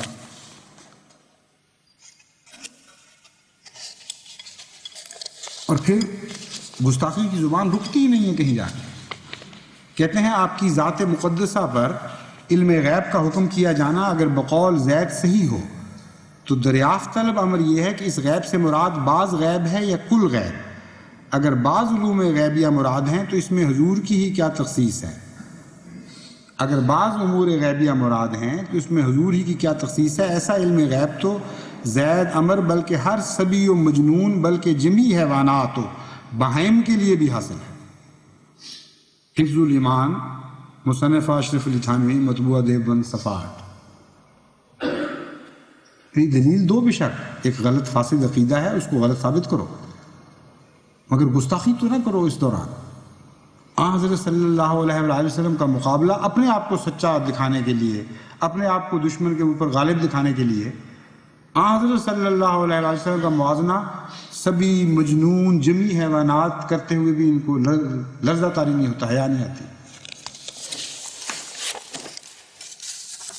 اور جہاں تک ان لوگوں کا تعلق ہے، انہی لوگوں کا جو بریلویوں پر زبانیں کھولتے ہیں بڑی بڑی کہ وہ مشرک تھے، انہوں نے حضرت صلی اللہ علیہ وسلم کے مقام کو بڑھا دیا اور غیروں کو خدا کے ساتھ شریک کر لیا۔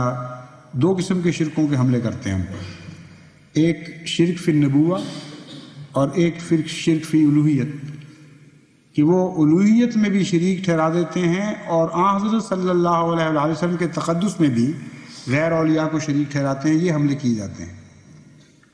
اور خود جو موحد بنتے ہیں، ایک طرف حضرت صلی اللہ علیہ وآلہ وسلم سے اس قدر گستاخی کا سلوک، اور دوسری طرف اپنے علماء کے متعلق کیا کیا لکھتے ہیں یا کیا تصور رکھتے ہیں وہ سنیے۔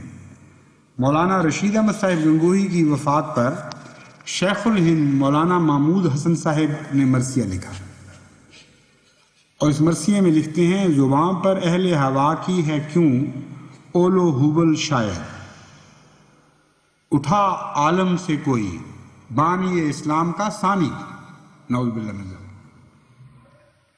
یعنی رشید احمد صاحب گنگوہی بانی اسلام کے ثانی ہیں، اس لیے مقابلے کے لیے اول و حبل کی آوازیں بلند ہو رہی ہیں۔ کہتے ہیں خدا ان کا مربی، وہ مربی تھے خلائق کے، میرے مولا میرے ہادی تھے بے شک شیخ ربانی، پھرے تھے کعبہ میں بھی پوچھتے گنگو کا رستہ، جو رکھتے اپنے سینوں میں تھے ذوق و شوق عرفانی۔ یہ ان کا عرفان ہے۔ یعنی مولانا رشید گنگوہی صاحب تو حضرت محمد مصطفیٰ صلی اللہ علیہ وسلم کے ثانی ہو گئے، اور گنگو کعبے کا ثانی نہیں بلکہ کعبہ اس کی راہ دکھانے والا بن گیا۔ کعبہ تو اس کی اردل میں آ جاتا ہے، وہاں پہنچ کر تمنا پوری نہیں ہوئی ان کی، وہ جو حرص تھی ایک مقدس مقام کو دیکھنے کی، کہتے ہیں وہ آرزو نہ پوری ہوئی۔ اور ہم پوچھتے پھرتے تھے کہ کعبے تو آگے ہیں، گنگو کا رستہ تو دکھاؤ، گنگو کس طرف ہے؟ یعنی اس سے اگلا مقام ہے کعبہ سے بھی گویا تقدس کا۔ اور پھر یہاں آ کر بھی تسلی نہیں ہوتی، تو تربتوں کی پوجا کا الزام لگانے والے یہ دیوبندی اپنے مولویوں کی تربت کو کس نظر سے دیکھتے ہیں وہ بھی سن لیجیے۔ فرماتے ہیں تمہاری تربت انور کو دے کر طور سے تشبیہ، کہوں ہوں بار بار ارے نہیں میری دیکھی بھی نادانی۔ اب میری دیکھی بھی نادانی میں تو کوئی عذر نہیں، کیونکہ اس کا ایک اور مفہوم بھی ہے، جیسے غالب نے کہا ہے یوسف اس کو کہوں، یوسف اس کو لکھوں اور کچھ نہ کہے خیر ہوئی، گر بگڑ بیٹھے تو میں لائق تعزیر بھی تھا۔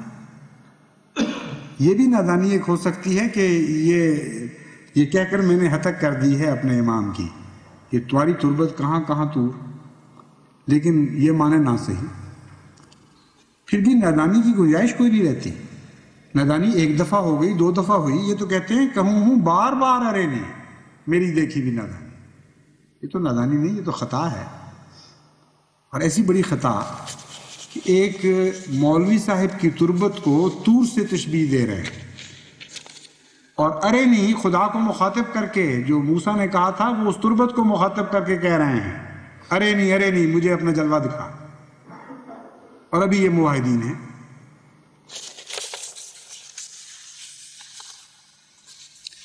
اور صرف یہی نہیں، آگے جا کے ان کا مقام کیا ہے۔ تذکرہ حسن بحوالہ ماہنامہ تجلی دیوبند و ماہنامہ نوری کرن بریلی فروری 1963 میں لکھا ہے آج نماز جمعہ پر خبر جانکاہ سن کر دل حزین پر بے حد چوٹ لگی کہ رحمت للعالمین دنیا سے سفر آخرت فرما گئے۔ اب کوئی گنجائش باقی رکھی ہے؟ انہوں نے مولانا رشید احمد صاحب گنگوئی رحمت للعالمین، اور پھر تفصیلات بیان کی ہیں۔ کہتے ہیں آپ کا قدم مبارک، اصدق الرؤیا صفحہ 5 پر لکھا ہے، آپ کا قدم مبارک اور رنگت اور چہرہ شریف، آلہ اور تن شریف حضرت مولانا اشرف علی جیسا تھا، یعنی حضرت صلی اللہ علیہ وآلہ وسلم کا ان جیسا تھا۔ یہ ہے خواب، ہم اس پر حملہ نہیں کرتے خواب پر، کیونکہ خواب پر حملہ کرنے کی تو کوئی اجازت نہیں، مگر اس لیے میں یہ بیان کر رہا ہوں کہ جب کوئی احمدی خواب دیکھتا ہے تو اس پر یہ حملہ کرتے ہیں، کہتے ہیں گستاخی ہو گئی یہاں حضرت صلی اللہ علیہ وسلم کی۔ تو جن کا یہ عقیدہ ہو کہ خواب میں بھی کسی اور کی مشابہت دینا رسول کریم صلی اللہ علیہ وسلم کو گستاخی ہے، تو لازماً ثابت ہوا کہ یہ گستاخی کی زبان کھول رہے ہیں۔ ہمارا تو یہ عقیدہ نہیں ہے۔ خواب کا تو مناظر ہی اور ہوتے ہیں، اس کی تو تعبیریں کی جاتی ہیں، اس لیے کبھی کسی صورت میں انسان دیکھ لے، کبھی کسی صورت میں دیکھ لے۔ یہ بہرحال ضرور ہے کہ شیطان کو اجازت نہیں کہ حضرت صلی اللہ علیہ وآلہ وسلم کا تمثل اختیار کر سکے، لیکن یہ عقیدہ رکھنے والے جو کہتے ہیں خواب میں بھی اگر کسی اور کی شکل میں دیکھو تو گستاخی ہوگی، وہ یہ بیان کرتے ہیں۔ اور پھر بار بار ذکر ہے، ایک جگہ نہیں، صفحہ 5 پر بھی ذکر ہے، پھر صفحہ 25 پر حضور یعنی خواب نہیں، خواب کی تعبیر بھی گویا بیان ہو رہی ہے۔ حضور صلی اللہ علیہ وسلم ہمارے مولانا تھانوی کی شکل میں، پھر کہتے ہیں شکل ایسی ہی ہے جیسے ہمارے مولانا تھانوی کی، رسول اللہ صلی اللہ علیہ وسلم کو تھانوی صاحب سے ملا رہے ہیں، یہ نہیں کہ تھانوی صاحب کو رسول اللہ صلی اللہ علیہ وسلم سے ملا رہے ہیں۔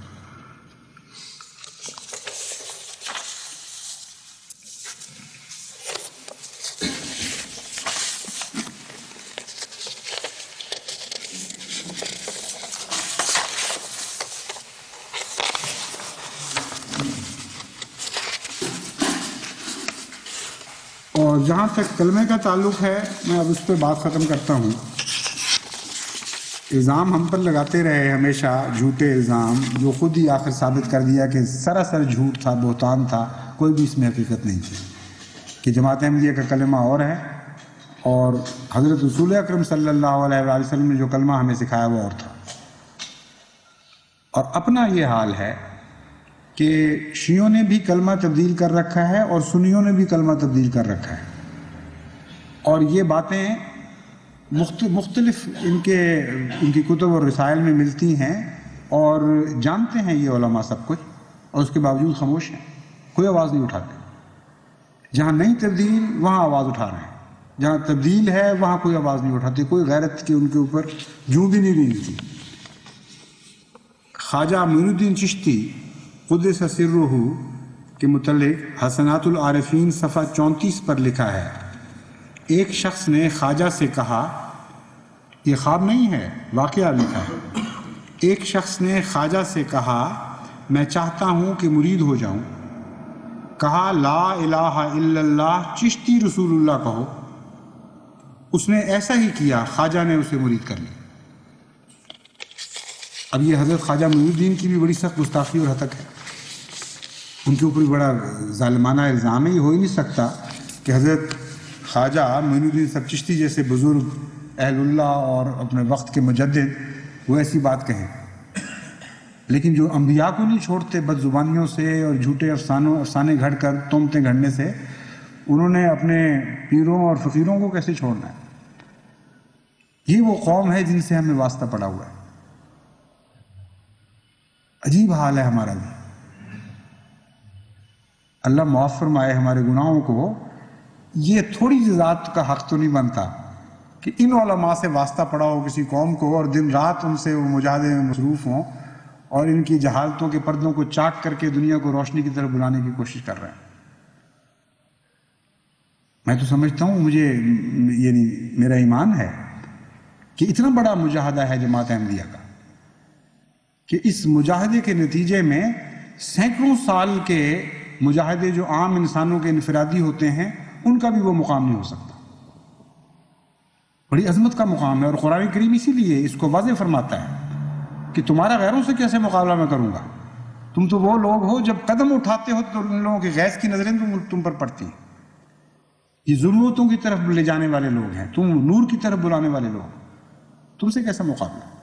بس دکھ تو بہت ہیں، مگر خدا کا شکر بھی بہت کرنے کا مقام ہے۔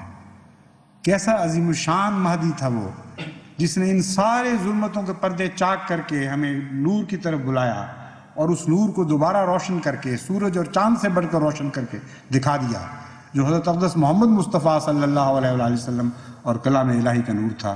اللہم صلی علی محمد وعلی آل محمد وعلی عبدک المسیح الموعود انک حمید مجید۔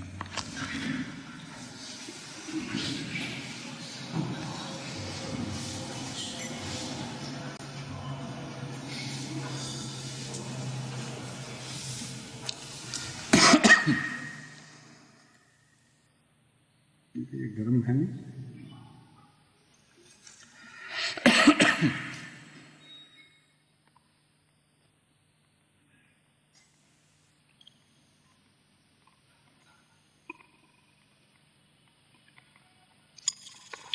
الحمدللہ نحمدہ ونستعینہ ونستغفرہ ونؤمن به ونتوکل علیہ ونعوذ باللہ من شرور انفسنا ومن سیئات اعمالنا من یهدہ اللہ فلا مضل له ومن یضللہ فلا ہادی له ونشهد ان لا الہ الا اللہ وحدہ لا شریک له ونشهد ان محمدا عبدہ ورسولہ۔ عباد اللہ رحمکم اللہ، ان اللہ یامر بالعدل والاحسان وایتاء ذی القربى وینہی عن الفحشاء والمنکر والبغی یعظکم لعلکم تذکرون۔ اذکروا اللہ یذکرکم وادعوہ یستجب لکم ولذکر اللہ اکبر۔